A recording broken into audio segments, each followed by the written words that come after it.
ওনারা কিছু কিছু জায়গায় আমার নামে নিউজ করিয়েছে যে হত্যা চেষ্টা এবং চুরি। এখন আসলে এটা কি আমি কাঁদবো না হাসবো এটাই আমি স্পিচলেস হয়ে গেছি আর কি ওই সময়। এটা একটা হতে পারে কারণ হ্যাঁ আমি একজনের নামও আমি রাব্বা নিজে হ্যাঁ হ্যাঁ হ্যাঁ উনি খুব বাজে নিউজ করলো আমার সাথে কোনো মানে যোগাযোগ না করে কিছু করে। উনি কয়েকদিন আগে স্বপ্নর একটা ইয়ে করতে বলেছে আমাকে, একটা ভিডিও বাইট দিতে বলেছে না বাজার। আমি বলেছি এগুলো তো আমি করি না আসলে। হ্যাঁ আমি আমার জায়গাটা একটু মানে ফিল্ম ওরিয়েন্টেড রাখতে চাই, সব জায়গায় অ্যাভেলেবেল হতে চাই না। তো আমি একটা সুস্থভাবে বিজনেস করতে এসেছি। ওনারা হয়তো বা হ্যাঁ টোটালি এই পয়েন্টটা আমি কাউন্ট করছি কারণ ওনার ইয়ে থেকেই প্রথমে আসছে। সো এই বাজে জিনিসটাকে এইভাবে ওনারা ইউজ করতে চাচ্ছে আমার মনে হয়। আমার ওইটা ইয়ে করা আছে, আমার যে অপারেশন পার্টনার আছে ওনার কাছে ডিটেল আছে, বাট সোফার 75 লাখ মানে সব কিছু মিলিয়ে।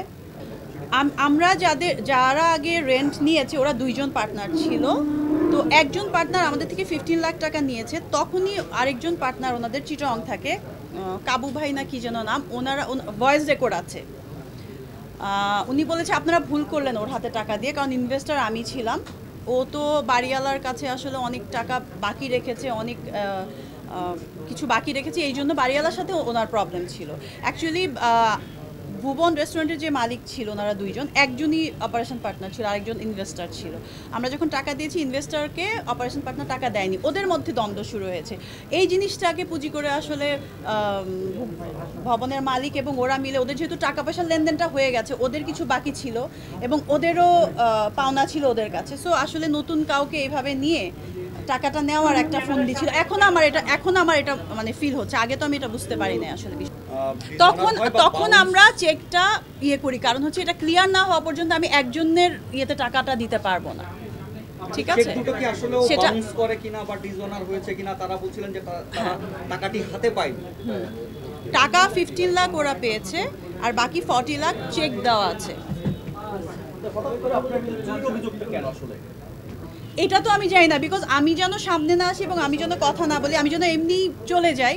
আমার যত লস হয়েছে যা হয়েছে এগুলো নিয়ে, এবং এই যারা সন্ত্রাস করেছে ওইখানে যারা ওই সিসিটিভি ফুটেজ আছে সব আছে, ওইটার জন্য ওইটা ধামাচাপা দেওয়ার জন্য। যেহেতু যখনই কেউ শুনবে চিত্রনায়িকা সবাই ভাববে একটা সেন্সিটিভ ইস্যু।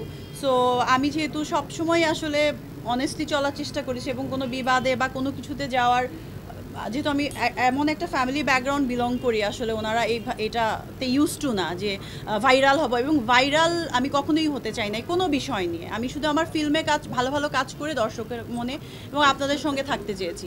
ভাইরাল হওয়াটা আমার মনে হয় যে যারা ইনসিকিউর বা যাদের ভাইরাল জিনিসটা আমি কখনোই পছন্দ করি না আসলে।